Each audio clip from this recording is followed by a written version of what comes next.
Hello, I'm Martin Kelly, senior editor of Friends Journal, and the current month's issue, the June-July issue, is called Almost Quaker. And with me today is Andrew Glazier, who has an article on this very topic, and it's somewhere here that's about Quaker billboards. And here we go. And Andrew is from Visalia, California meeting, and he is not an Almost Quaker. He did join. And that's what we're going to be talking about. So thank you, Andrew, for Skyping across country with me here. I'm in New Jersey. You're in California. Thank you for having me. So tell us about the billboard. I mean, this is a fun billboard, and people will be able to look online to see it, but very sort of homemade billboards along the side of the roads. It is. It was there years ago before there were any laws governing it, and it's been sort of grandfathered in. Okay. And because it's there, the Quakers have taken advantage of the fact that, well, let's put something else up there. It's not just a Christmas tree farm anymore. Historically, the property had been a Christmas tree farm. And Bill and Beth Lovett ran the farm. And then over time, the Quaker slogans and ideas started popping up. No war, peace is the way. What part of thou shalt not kill do you not understand? A little bit of it, yeah. You shall not oppress the sojourners in your land. Right. That was the one that I saw, and I was driving by, and you have to understand how incredibly conservative Tulare County is. And I think The Grapes of Wrath is a good place to start to understand the sort of have and have-nots that live here. Probably a book like The King of California is another. There's not a huge middle class here. You are either an owner of a large farm or you work on the farm. And then there's a few people in the middle. But it's very cut and dry here. So to put up a sign like that here was very brave. And the first thing I said, these people are crazy. I got to see what they're doing. And I say that lovingly. Right. They were so brave to put that up. And the next Sunday I went to the meeting. Mm-hmm. And I have never looked back. My daughter has grown up in this meeting. They helped raise her. They are family to me, to be clear. And they're wonderful, wonderful people. And I thought, if they hadn't put that billboard up, I never would have stopped. I never would have renounced my religion and become a Quaker. And it was a brave thing. And so I feel grateful that they did that because it's made my life better. Sure. Well, it's amazing that just sort of a simple project. So how often? So the sign continues. How often is it updated? About every 6 months or so. We have one up now which says, "When the love of power is overcome by the when the love of money is overcome." Oh goodness, I'm blanking out. I don't have a picture in front of me. It's a quote about when the power of love exceeds the love of power, then the world shall know peace.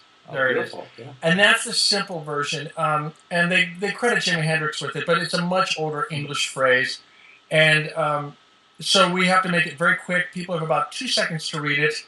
So the next one will be announcing the Harvest Festival. And after that, we'll have yet another one. And we'll come up with something. We always do. Graciela Martinez and her daughter, who is a wonderful painter, have done a lot of the artwork. A lot of people volunteer to jump in. I was an art major, and I like a quick read, something that is very graphic and is going to fly. And so I use a projector shamelessly, and I get all the artwork done on a computer first, and then I just project it so it's crisp and clean and can be read quickly. And I have a lot of fun doing it. It's a lot of work, but we do it on 4 plywood panels, and up it goes. And so, and I have to say, I've had many people call up and say, my husband doesn't like it, but I love it every time you put another one up there. A lot of people from other, religious backgrounds would say, I love that stuff so much. Don't stop doing it. And we have some people that are very upset about it, and they're mad about it, and that's fine. It is to provoke in a good way, to stimulate people to talk about stuff, and to make them think about the price of war. To say, thou shalt not kill, that is something that a lot of people will say, but they don't really mean. And I remember being very close to signing up to going in the Navy and going to art school instead, and I'm so glad I did, because one of the things that kept me from being a Navy pilot was the thought that I would have to kill somebody someday, and I said, I cannot do that. So I went to art school, and I'm thrilled and glad I did. I will say, I have a lot of respect for soldiers. I always am very welcoming, and I'm thankful that they stood up for what they believed in, even if I disagree with that which they did. And, of course, a lot of people who are in combat will tell you there is nothing glorious about this. They make some of the best peace activists. In fact, we have a few former Marines who feel the very same way who are in our meetings. So it's a powerful thing that we do. I think it's important that it carry an important message. And so when I'm out there painting it at 2 and 3 in the morning, it kind of buoys me along. It makes me kind of want to do a good job on this. So it's a lot of fun. Mm-hmm. Great. It's a great project and good way of just really being visible out there in the community. So I'm glad you got that grandfathered in, that you were able to do that. Yeah. Also, it's analog. It's wood and paint. Yeah. In a digital world, here we are, Skyping. It sits there at night alone with the dew on it, and then people will drive by and see it. I mean, there's something beautiful about it, and I'm old enough to remember before there were computers. So I still like this sort of stuff, the hand-done, rough-hewn look of things. And even the kids like it. We get a lot of comments from a lot of different people. So I know it's doing its job. Mm-hmm. Well, and let's segue a little bit here. One of the things you said in the article that makes it sort of fit into the Almost Quaker was your story of when you did come to visit the meeting and started to get involved, that no one pressured you to do anything. No one bothered you. No one told you that you should maybe become a member, that there was a very laid-back, laissez-faire kind of attitude. And one of the things I found interesting is that one of the other articles in the issue is by someone who went to a meeting for the first time and pretty much, it sounds like, experienced a similar attitude, but then left because they wanted more. But you stayed and grew into it because of that laissez-faire. So tell us a little bit about how that helped you, that process. I think, you can attribute to the power of suggestion, but nothing was even suggested. I was just welcomed, and that was it. And there was no sales pitch. Yeah. There was nothing like that. And I thought, these people are just so wonderful. And there was something enigmatic about the fact that Beth Lovett would do these amazing flower arrangements, or Graciela Martinez would bring these huge banquets of what she calls Mexican spaghetti, which is the most amazing meal. And if you ever come here, I will insist that she cooks them for you because it's breathtaking. And Bob and Joy Marshall, who would talk about their experiences. Bob was he, instead of going to World War II, was a smoke jumper. And so he is very proud of serving his country peacefully in a creative way. Bill Lovett actually refused to be a smoke jumper and went to federal prison because of his beliefs, and ended up integrating the lunchroom, and he was so effective at that he was thrown out of prison. And this is the 1940s. So they would tell me these stories, yeah. And they wouldn't say, come be a Quaker. They would say, this is what I did with my life. Mm-hmm. And, of course, it just left this ringing in my ears that said, what am I going to do with my life? Am I going to just punch a time clock, or will I do something to make the world a better place? And I was never asked to do so. And there's something very soft and welcoming about that, which I fell in love with, and I could not leave. I would miss a Sunday and feel terrible. The meditation has helped me greatly. So I don't know what it is, but it was powerful. If they had tried to get me to come, I probably wouldn't, because I don't like being sold to. I don't like spam. I don't like people calling me to get me to do something or to vote one way. I naturally resist that. They didn't, and here I am, and I'm glad they did. And how is it now on the other side? You talked about people who come visit the meeting who are almost Quakers, and you try to welcome them in that same way. So what are some kind of findings you have, tips about how to be really focused on a person enough that they know that they are welcome in this community without being the sales pitch? What's humor is often a good intro, because the first thing most people who don't know anything about the Quakers is they ask the cereal question.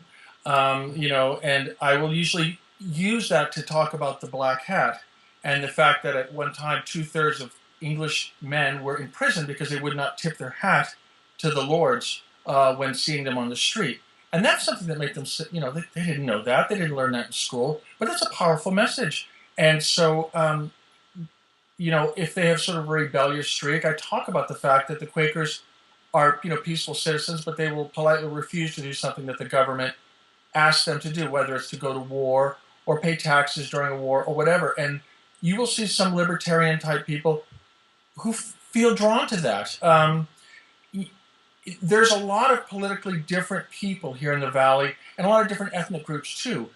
And the fact that we have many Latinos that are fluent and bilingual, we have a lot of people who are of Oaxacan, they're from Oaxaca, Mexico, and they were driven out by a lot of the violence. We give them places on the farm to grow their vegetables, and they grow, beautiful vegetables. We have a lot of friends who are a Wakchumni, which is a local Native American group, and while they probably would have become Quakers, they spend a lot of time at the meeting house with us. In fact, we've given them space in the property to do their cultural celebrations.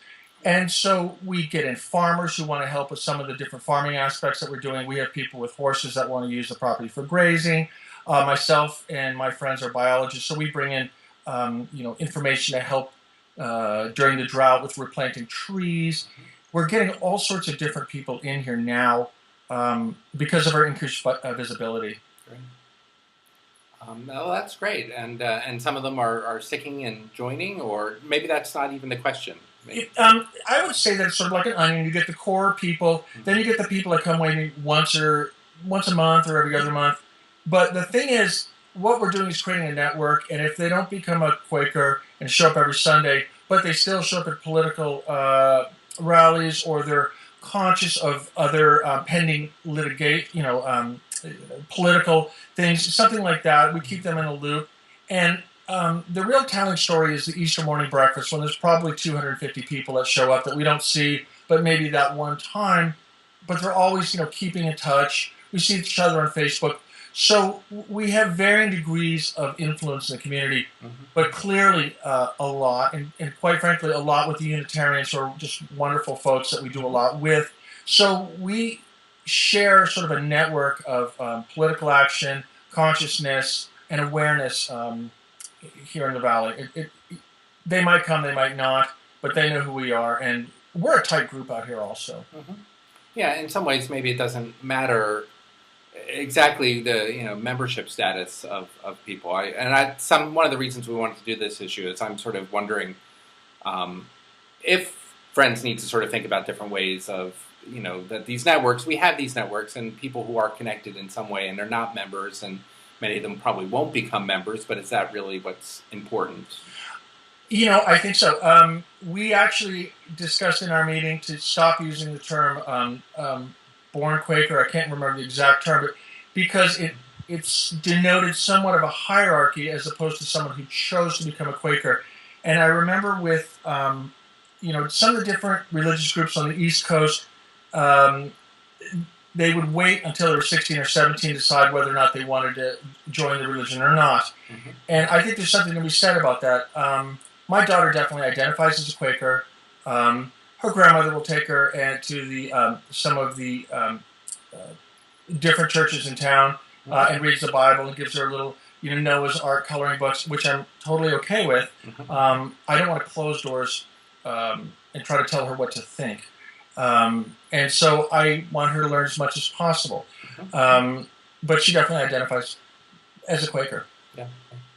Great. Well, we're almost out of time, but I wanted to give you one more chance to tell us about the next Billboard. You mentioned a little bit about it, but what's coming up next there with Vacilia Friends? Well, that's really up to the meeting. I would love to be able to tell you, here's what it is. What I would say is when I went to England and I met the people at the Yeeland meeting, it was so lovely how there was all these elderly folks, and there was this one young gal, and they just focused all their attention on her. And after she went out and left, and we broke meeting, they said, are you running out of children too? Are you having this problem? And I said, oh no, we have herds of children. We have lots of kids. And I told them about the farm and how it had helped our meeting get more young people in. And I cannot wait to go back to England and go to some of these other old meeting houses and talk to them, because I think some of them back there were sort of nervous that the Quakers were sort of disappearing, and I see a lot of growth where we're at. I think where the Quakers are needed, they're definitely going to grow. I know the Mill Valley, California meeting recently laid down, and everybody was shocked because Mill Valley was the home of a lot of the counterculture 60s types, the Grateful Dead. A lot of hippies went up there, but property values are now through the roof, and most of the people living there could not afford to live there if they had to start from scratch. So where we are is where Quakers are needed, where there's a lot of economic disparity, where a lot of the Latino farm workers are treated horribly. And the reason I brought up the sort of the history of what's happened here with Sonora Bab and with Steinbeck is because Steinbeck took much of Sonora Bab's, inspiration. She was a nurse and was horrified at all of the poverty, and he took that and turned it into a novel. She never really got credit. And in the Ken Burns film, The West, he talked about that. There was a Dust Bowl, excuse me. And there's just a little bit, but it's well worth seeing the Dust Bowl because I had to shut it off after a while because he talked about how many children died. And, we had a young woman who was pregnant out here, and she dropped dead in a field, and her body temperature was about 109 degrees. It was unthinkably high. And she was pregnant, picking grapes.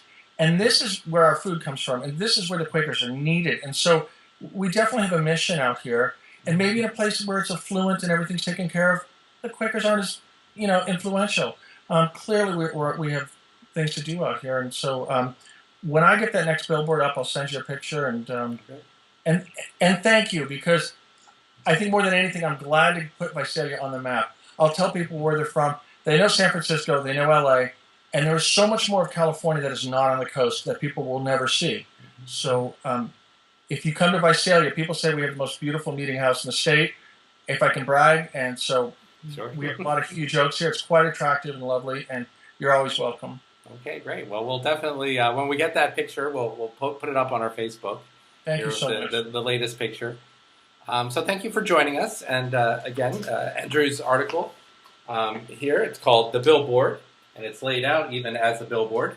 And it's in the June-July issue of Friends Journal, Almost Quaker. It's available even if you're not a subscriber, but if you are a subscriber, even better, and you get even more articles. So thank you, Andrew, for writing it and for being here with us. My pleasure. Thank you so much. Take care. Bye-bye.